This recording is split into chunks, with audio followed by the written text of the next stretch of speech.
नमस्कार दोस्तों। एक नए वीडियो के साथ आप सबके समकक्ष एक बार फिर उपस्थित हूँ, आपका अपना डॉक्टर कृष्णकांत।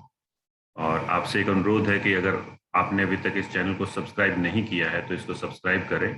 जैसे मैंने लिखा है कि सब्सक्राइब वाले बटन पर आपका एक क्लिक मुझे प्रेरित करेगा और निस्संदेह ये मेरे लिए एक बहुत बड़ा प्रोत्साहन होगा, एक प्रेरणा होगी कि आप मेरे चैनल को सब्सक्राइब कर रहे हैं। तो आज का विषय प्रारंभ करते हैं। टॉपिक है Maxim's of teaching and principles of teaching. शिक्षण के सूत्र व सिद्धांत। शिक्षण जो है, टीचिंग जो है, वो किन सूत्रों पर और किन सिद्धांतों पर चलना चाहिए। टीचिंग एंड लर्निंग जो पेपर है उसका एक विषय है।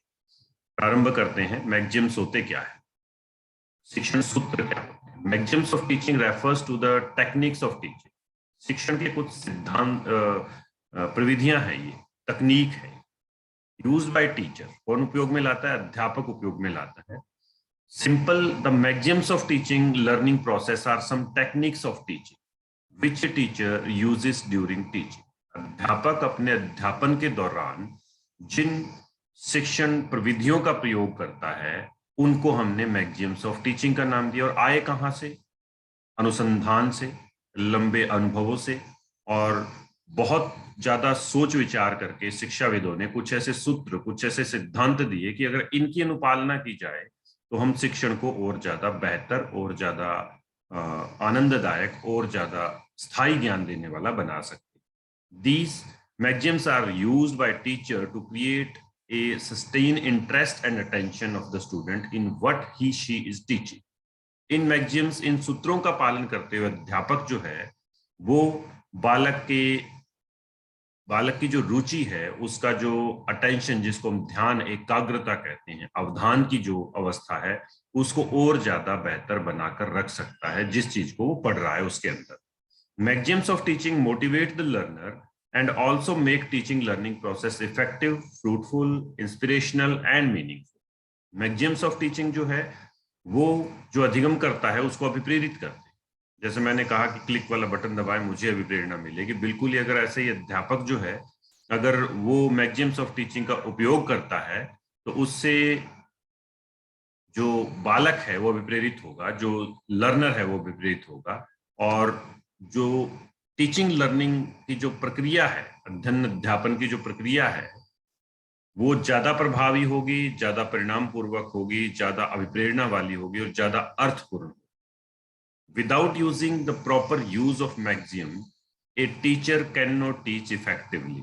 कई बार हमें लगता है ये अध्यापक जो है वो बोर कर रहा है, ये अध्यापक जो हमें ठीक नहीं पढ़ा रहा। वो जो बोर्डम है वो ज्यादातर इसका परिणाम होता है कि अध्यापक ने अपने जो अध्यापन प्रक्रिया है उसके अंदर उन शिक्षण सूत्रों का पालन नहीं किया। A good teacher should know when and how to use the maxim appropriately for the effective classroom and active involvement of the student. एक अच्छा अध्यापक जो है वो ये जानता है कि कौन से शिक्षण सूत्र का कब पालन करना है ताकि बालकों की जो सहभागिता है प्रभावी कक्षा कक्ष के अंदर वो कैसे ली जाए। अब हम बात करते हैं कुछ शिक्षण सूत्रों।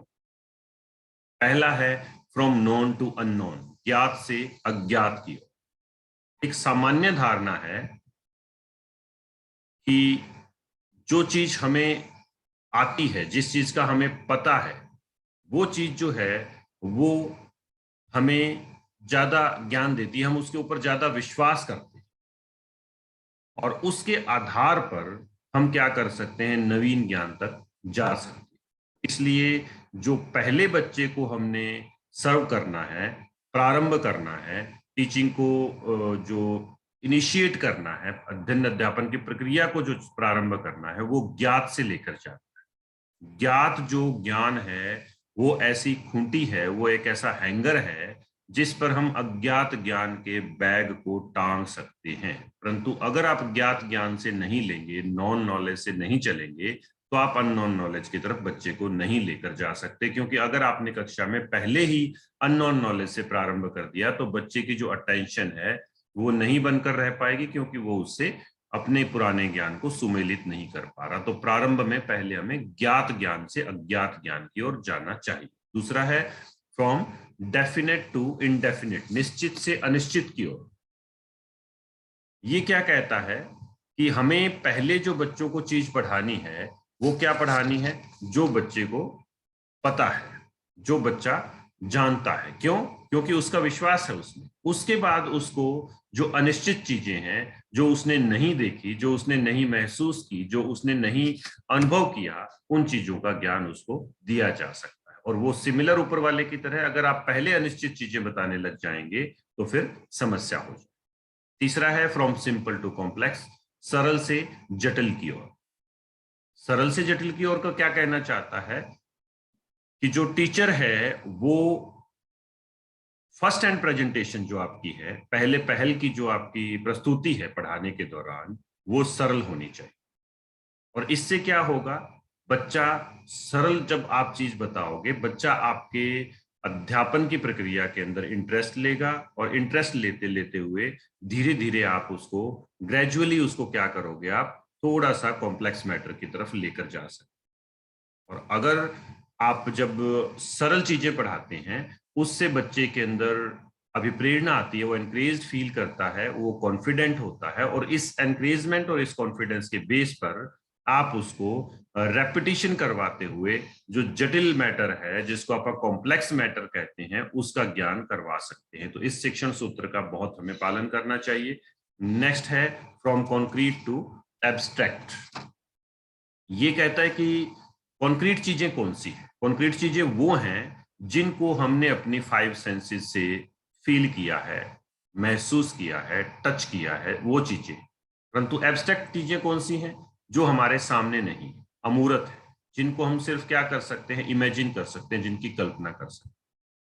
तो ज्यादा सत्यता वाला ज्ञान, ज्यादा परख वाला, ज्यादा जांच वाला जो ज्ञान है, वो किससे आएगा, कॉन्क्रीट से आएगा। तो पहले ज्ञान जो है वो कौन सा देना है, जो बच्चे के इर्द गिर्द का ज्ञान है, जो उसने देखा है, महसूस किया है, जिसके बारे में वो जानता है, वो पढ़ाना है। उसके बाद हम उसको इमेजिनेशन वाले ज्ञान की तरफ लेकर जाएंगे, ताकि ज्यादा बेहतर ज्ञान जो है वो बच्चे को दिया जा सके। उसके बाद आता है एक्चुअल टू रिप्रेजेंटेटिव, वास्तविक से प्रतिनिधि की ओर।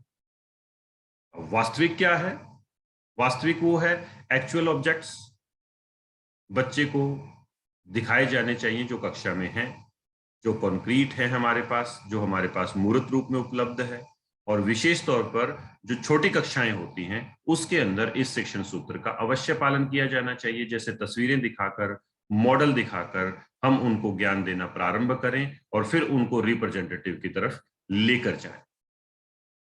ये वाला जो सिद्धांत है वो ये कहता है कि हम वास्तविक वस्तुओं से प्रतिनिधि वस्तुओं की तरफ बच्चों को ज्ञान को जो है वो लेकर जाए, इस तरीके से हम उनको ज्ञान दें। अगला है फ्रॉम वॉल टू पार्ट। ये कहता है कि जो लेसन है, ये भी छोटी कक्षाओं के अंदर जो सूत्र है वो उपयोग में लाना चाहिए। ज्यादा उपयोग इसका वहां करना चाहिए, क्योंकि बड़ा होने के बाद तो हम जिसको हम कहते हैं कि बच्चे की जब चिंतन जो शक्ति है वो थोड़ी विकसित हो जाती है, तो वो पार्ट्स में भी अपने आप को थोड़ा सा लगा सकता है। परंतु छोटी कक्षाओं के अंदर जो है पाठ जो है वो पहले एक टोटलिटी के अंदर, संपूर्णता के अंदर कक्षा में प्रस्तुत किया जाना चाहिए। फिर उसके छोटे छोटे टुकड़े जो हैं वो बच्चों को समझाए जाए, ताकि वो टोटल पार्ट में से, संपूर्ण में से कुछ अंशों की तरफ अपना ध्यान जो है वो लेकर जा सके। छोटी कक्षाओं में इस शिक्षण सूत्र का विशेष रूप से पालन किया जाना चाहिए। अगला है फ्रॉम इंडक्शन टू डिडक्शन। अब इंडक्शन क्या है, इंडक्टिव अप्रोच क्या है? पहले हमने क्या करना है, जो उदाहरण है उनके आधार पर हमने कंक्लूजन निकाला। जो हमने सार पैदा किया है, जो हमने सिद्धांत बनाया है, वो किसके आधार पर आया है?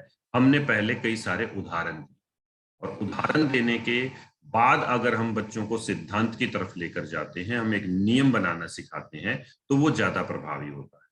अगला है विश्लेषण से संश्लेषण की ओर।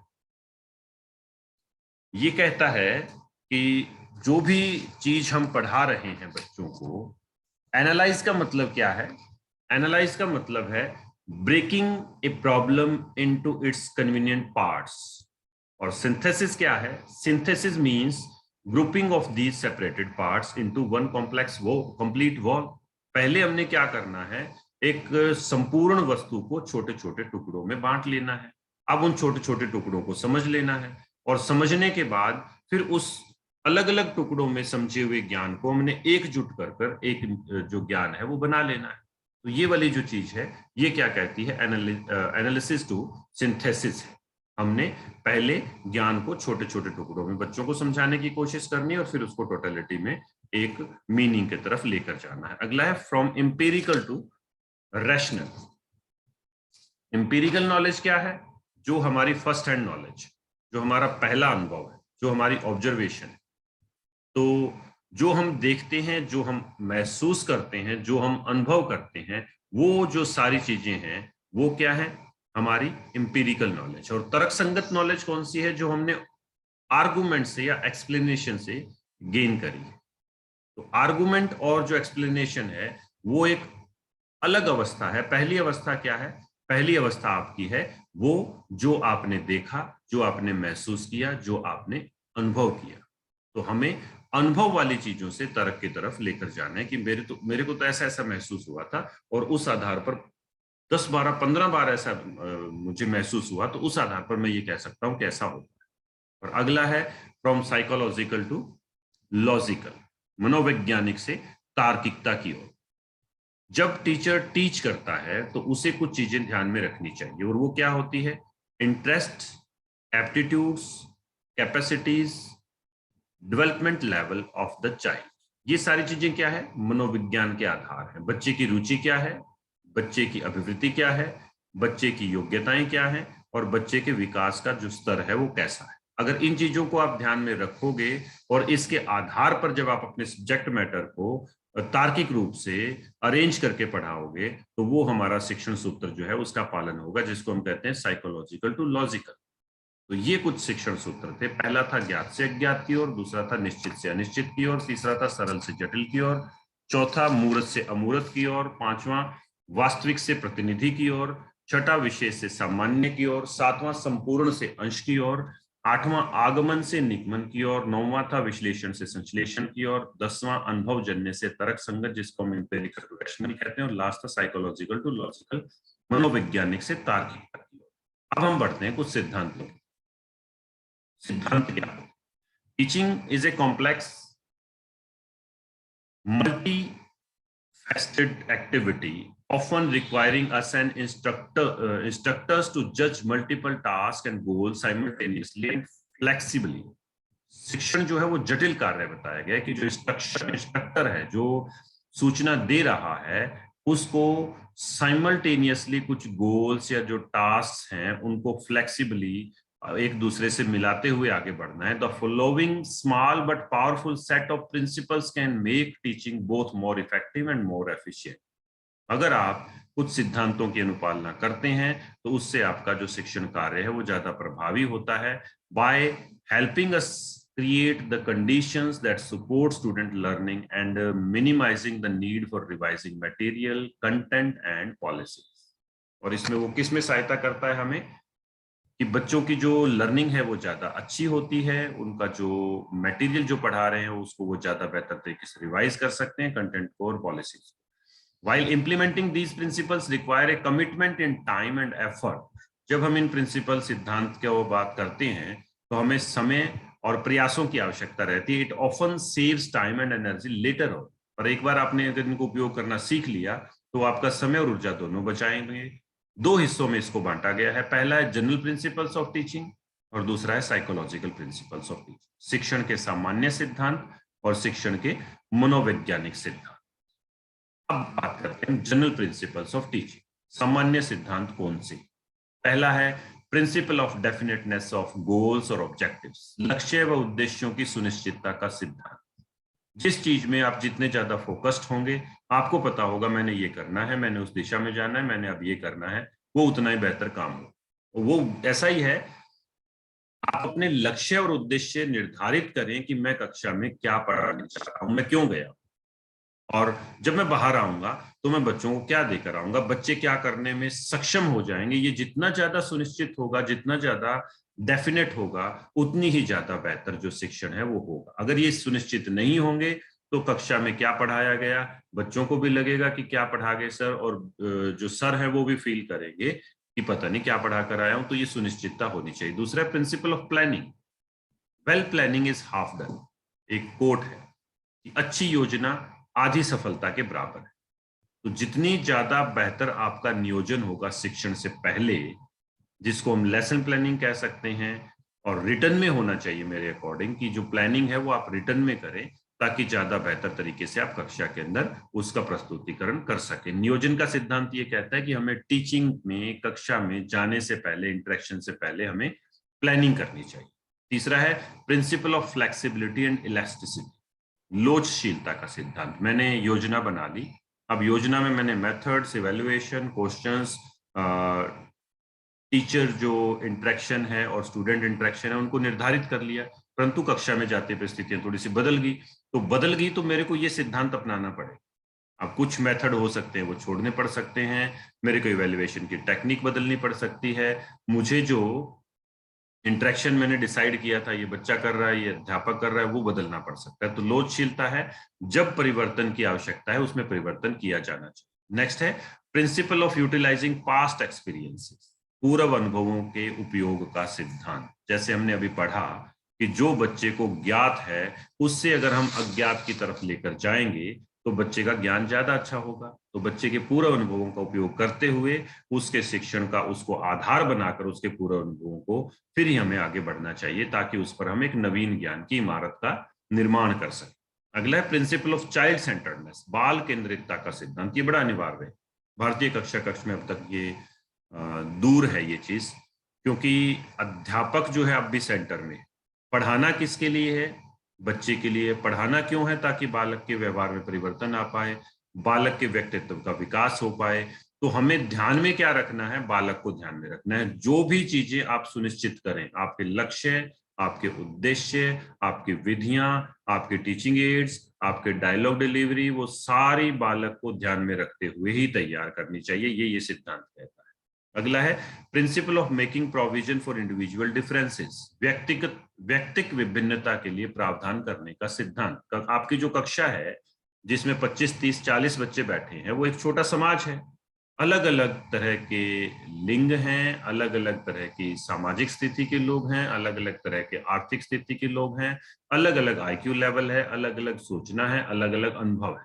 तो ये जो विभिन्नता है उसको अगर आपने समझा नहीं तो आप ठीक से नहीं पढ़ा पाएंगे। तो आपकी जो शिक्षण विधियां हैं, आपके जो उदाहरण हैं, आप जो व्याख्यान दे रहे हैं, वो इस तरह से होने चाहिए कि जो डाइवर्सिटी है कक्षा के अंदर, जो विभिन्नता है, डिफरेंसेस हैं, उनको आप अकोमोडेट कर पाए। अगला है principle of linking with actual life, जो हमने पीछे पढ़ा, एक सिद्धांत हमने भी पढ़ा, यूटिलाइजिंग पास्ट एक्सपीरियंसेस, वास्तविक जीवन से संबंध करने का क्या सिद्धांत है? उन चीजों से जोड़ना। मैथ पढ़ा रहे हैं, मैथ को आपको बच्चे के रोजमर्रा के जो उदाहरण है उनसे जोड़ना पड़ेगा। जैसे मैं कहता हूं मैथ की आवश्यकता होती है सब्जी की रेडी पर, जब हम सब्जी लेने जाते हैं, सब्जी बेचने वाला जो दुकानदार है वो 2 मिनट में कैलकुलेट कर देता है कि 2 किलो 600 ग्राम जो सब्जी है उसके कितने पैसे बने। और हम पूछते हैं कितने पैसे बने भैया, भैया बताते इतने रुपए बने, हम देकर आए, हमने जोड़ लगाने की कोशिश नहीं की। तो उन चीजों को हमने क्या करना है? वास्तविक जीवन से जोड़ना है, ताकि हम ये बता पाए कि ये विषय में जो ज्ञान पढ़ाया जा रहा है जीवन में वहां काम आएगा, सिर्फ पेपर के लिए नहीं। अगला है principle of correlating with other subject, दूसरे विषयों से समवाय का सिद्धांत। कोई भी विषय पढ़ाएं, गणित पढ़ा रहे हैं, विज्ञान पढ़ा रहे हैं, सामाजिक अध्ययन पढ़ा रहे हैं, हिंदी पढ़ा रहे हैं, कोई और भाषा पढ़ा रहे हैं, तो उसको आपने दूसरे विषयों से जोड़ना है। जैसे भाषा के अंदर ये ज्यादा होता है, जैसे हिंदी के अंदर अगर मैं आर्यभट्ट का कोई पाठ पढ़ा रहा हूँ, कोई लेसन टीच करवा रहा हूँ, तो उसको मुझे जोड़ना पड़ेगा मैथ से, उसको मुझे जोड़ना पड़ेगा साइंस से, ताकि बच्चा जो है उस ज्ञान का उपयोग विज्ञान के उस विषय में भी कर पाए। अगला है principle of effective strategies and instructional material. ये कहता है कि आपकी जो प्रविधियां हैं पढ़ाने की, वो जितनी ज्यादा सुनिश्चित होंगी, जितनी ज्यादा ठीक से चयन की गई होंगी, और अनुदेशनात्मक सामग्री अगर आपने ठीक से उपयोग में ली है, तो आप ज्यादा बेहतर तरीके से पढ़ा सकते। अगर इनका चुनाव और इनका उपयोग ठीक से नहीं हुआ तो आपका जो अध्यापन है वो पिछड़ जाएगा, वो ठीक नहीं रहेगा। अगला principle of active participation and involvement, सक्रिय सहभागिता का सिद्धांत। अब टीचिंग जो है वो टू वे कम्युनिकेशन है। अध्यापक पढ़ा रहा है, बच्चा सुन रहा है, अध्यापक पूछ रहा है, बच्चा बता रहा है, बच्चे का प्रश्न पूछा गया, अध्यापक ने उत्तर दिया, तो ये सक्रिय सहभागिता है। आप एक्सप्लेन कर रहे हैं, बच्चा सुन रहा है, आप क्वेश्चन पूछ रहे हो, बच्चा उत्तर दे रहा है, आप डेमोन्स्ट्रेट कर रहे हैं, बच्चा देख रहा है, फिर आप डेमोन्स्ट्रेशन के लिए कहते हो, बच्चा कर रहा है। तो इस तरह की सहभागिता है वो ली जानी चाहिए। वन वे ट्रैफिक ना हो, आए बोले और चले गए, नहीं। अगला है principle of conducive environment and proper control, अनुकूल वातावरण उचित नियंत्रण का सिद्धांत। अनुकूल वातावरण क्या है? हम वहीं पर बैठकर ठीक से सीख सकते हैं, पढ़ सकते हैं, जहां पर हमें वातावरण अच्छा लगता है। बैठने की व्यवस्था ठीक है, शोर शराबा नहीं है, हवादार प्रकाश वाला कमरा है, ये कंड्यूसिव इन्वायरमेंट की इनिशियल स्टेज की बात। उचित नियंत्रण का बात क्या है? डिसिप्लिन की बात आती है, आप कक्षा में कंट्रोल कैसे रखते हैं। तो ये दो चीजें अगर आप पा लेते हैं तो आपका शिक्षण जो है वो ज्यादा बेहतर हो जाता है। ये थे सामान्य सिद्धांत। अब हम बात करते हैं साइकोलॉजिकल प्रिंसिपल्स ऑफ टीचिंग। ये वो सिद्धांत हैं जो मनोविज्ञान की देन है। मनोविज्ञान कहता है कि इन सिद्धांतों की अनुपालना की जानी चाहिए जब हम शिक्षण कार्य करवाते हैं। तो पहला है principle of motivation and interest. लोहा गर्म है तभी चोट मारनी है, और वो गर्म कब होगा? जब उसमें अभिप्रेरणा होगी, जब उसमें इंटरेस्ट होगा। तो बच्चे की अभिप्रेरणा और रुचि को जांच कर उसके आधार पर हमने अपने शिक्षण कार्य को आगे बढ़ाना है, अभिप्रेरित करना है, उसके इंटरेस्ट का ध्यान देना है। उसके इंटरेस्ट से लेकर, उसकी अभिप्रेरणा से लेकर हमने अपने पाठ को, हमने अपने शिक्षण को, हमने अपने अधिगम प्रक्रिया को आगे लेकर जाना। Principle of repetition and exercise, दोहराव और अभ्यास का सिद्धांत। बार बार करने से चीजें आ जाती हैं। ये सिद्धांत ये कहता है कि ड्रिल वर्क जो है, रेपिटेशन जो है, एक्सरसाइज का जो कार्य है वो होना चाहिए बार बार, ताकि बच्चे को चीजें सिखाई जा सके अच्छे से। अगला है principles of change, rest and recreation. एक जैसी अवस्था में आपको बोर्डम लगने लगता है। जैसे खाना खाने की बात, क्या बनाया है? ये बना, आज फिर वही बना दिया, कितने दिनों से तुम खा रहे हैं, वो क्या है? चेंज नहीं। चेंज करना है। चेंज क्या हो सकता है? स्टिमुलस चेंज कर सकते हैं, आप पढ़ाने के तरीके बदल सकते हैं। आप कक्षा में आज नहीं पढ़ाएंगे, आज हम आउटडोर पढ़ाएंगे, आज हम फील्ड वर्क पे चलेंगे, इस तरह के चेंज हो सकते हैं। थोड़ा रेस्ट का टाइम दिया जाना चाहिए और रिक्रिएशन भी होना चाहिए। ये अगर तीनों चीजें हो जाएंगी तो शिक्षण जो है वो ज्यादा बेहतर हो जाएगा। बच्चा आपकी कक्षा में इंटरेस्ट लेने लगेगा और आपके विषय में ज्यादा बेहतर तरीके से वो ज्ञान अर्जित कर सकता है। अगला principle of feedback and reinforcement, प्रतिपुष्टि और पुनर्बल। प्रतिपुष्टि क्या है? ये जांचना कि आपने जो करवाया वो कहां तक ठीक हुआ। अगर वो ठीक है तो आप उसको रीइंफोर्स करेंगे, शाबाश। ठीक नहीं है तो आप उसको रीइंफोर्स करेंगे कि आपको पॉजिटिव और नेगेटिव दोनों तरह की रीइंफोर्समेंट देते हुए, फीडबैक लेकर पॉजिटिव नेगेटिव रीइंफोर्समेंट देते हुए पढ़ाना जो है वो ये इस सिद्धांत की अनुपालना की बात है। अगला है principle of sympathy and cooperation, सहानुभूति और सहयोग का सिद्धांत। आप रूड बिहेवियर से, आप अपनी जगह पर खड़े रहकर बच्चे के सहयोग के बिना नहीं पढ़ा सकते। परिवर्तन कहां चाहते हैं? बच्चे में। और तो जाना कहां पड़ेगा? बच्चे तक। सहानुभूति वाला व्यवहार और सहयोग वाला व्यवहार जो है वो शिक्षण को ज्यादा कामयाब, ज्यादा प्रभावी बनाता है। अगला है principle of providing training to senses, ज्ञानेंद्रियों को प्रशिक्षण देने का सिद्धांत। Senses are the gateways of knowledge, जो हमारी ज्ञानेंद्रियां हैं वो दरवाजे हैं ज्ञान के, और अगर इनकी ट्रेनिंग नहीं हुई तो हम ज्ञान को अंदर कैसे लेकर जा सकते हैं। तो ज्ञानेंद्रियों को प्रशिक्षण देने का जो सिद्धांत है, इनिशियल लेवल पर, जब मैं कहता हूं बच्चा प्ले ग्रुप में आता है, बच्चा प्राइमरी कक्षाओं में आता है, ज्यादा स्ट्रेस होना चाहिए कि उसकी ज्ञानेंद्रियों को कैसे ट्रेन किया जाए, वो कैसे फील कर सकता है, वो कैसे टच करके बता सकता है, ये चीजें उसको सिखाई जानी चाहिए। देख कर कैसे कर सकता है, टेस्ट करके कैसे कर सकता है, इसकी जो नॉलेज है वो उसको दी जानी चाहिए। अगला principle of utilising group dynamics, समूह गतिशीलता के उपयोग का सिद्धांत। समूह गतिशीलता क्या है? जैसे मैंने बताया कि कक्षा जो है वो एक छोटा समाज है, और छोटे समाज के अंदर हमारे पास एक समूह है। उस समूह को हमने ज्ञान के एक स्तर से दूसरे स्तर तक लेकर जाना है। उसकी जो टैक्टिक्स हैं वो हमें सीखनी पड़ेंगी। उन टैक्टिक्स की सहायता से आपको अपने पूरे कक्षा के समूह को आगे की तरफ लेकर जाना पड़ेगा। अगर ये समूह गतिशीलता आप नहीं सीख पाए तो जिस फोकस्ड ग्रुप के लिए आप 2 3 4 बच्चों के लिए पढ़ा रहे हैं वो तो सीख जाएंगे, बाकी सारी कक्षा पीछे छूट जाएगी। तो ग्रुप डायनामिक्स की जो स्ट्रेटजीज है उनका ध्यान रखना जरूरी है। नेक्स्ट है प्रिंसिपल ऑफ सेल्फ लर्निंग, स्व अधिगम का सिद्धांत। बालक के ऊपर यह भी छोड़ना है कि आप अपने आप पढ़ें, सब कुछ नहीं करवाना हो, कुछ चीजें ये आपने अपने आप करना है। ये आपका सेल्फ एक्टिविटी का वर्क, ये जरूर देना है, थोड़ा चैलेंजिंग हो ताकि बच्चा इंटरेस्ट से कर पाए। अगला है principle of fostering creativity and self expression, रचनात्मकता और आत्म अभिव्यक्ति को बढ़ावा देने का सिद्धांत। रचनात्मकता क्या है? अपनी तरफ से कुछ करना नया, जैसा पहले नहीं हुआ। और आत्म अभिव्यक्ति क्या है? आपके मन में जो विचार आ रहे हैं, आपके मन में ऐसा आ रहा है मैं इसको ऐसे कर दूं, इस चीज को ऐसे बनाया जा सकता है, इसको ऐसे तोड़ा जा सकता है, इसको तोड़कर नया रूप में ऐसे प्रस्तुत किया जा सकता है, इस शब्दावली को ऐसे प्रस्तुत किया जा सकता है, ऐसे लिखा जा सकता है। वो वाली जो चीजें हैं उसके लिए बालक को क्या करना चाहिए?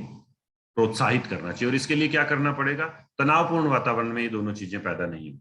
स्नेहपूर्ण और लिबरल इन्वायरमेंट में, स्वतंत्र वातावरण में रचनात्मकता और आत्म व्यक्ति जो है वो विकसित होती है। अगला है प्रिंसिपल ऑफ रिमीडियल टीचिंग, उपचारात्मक शिक्षण का सिद्धांत। मैंने कक्षा में टेस्ट लिया, कुछ बच्चों के अंक बहुत कम आए, अब मैंने उनको वहीं नहीं छोड़ देना, उनके लिए उपचारात्मक शिक्षण की व्यवस्था करनी है। कहाँ कमजोरी रही मेरी तरफ से, कहाँ कमजोरी रही बच्चों की तरफ से, फिर हम उसको ठीक करने की कोशिश करते हैं। तो ये कुछ सिद्धांत थे। Psychological principle, principle of motivation interest, repetition and exercise, change rest and recreation, principle of feedback and reinforcement, principle of sympathy and cooperation, principle of providing training to senses, principle of utilizing group dynamics, principle of self-learning, principle of fostering creativity and self-expression, principle of remedial teaching।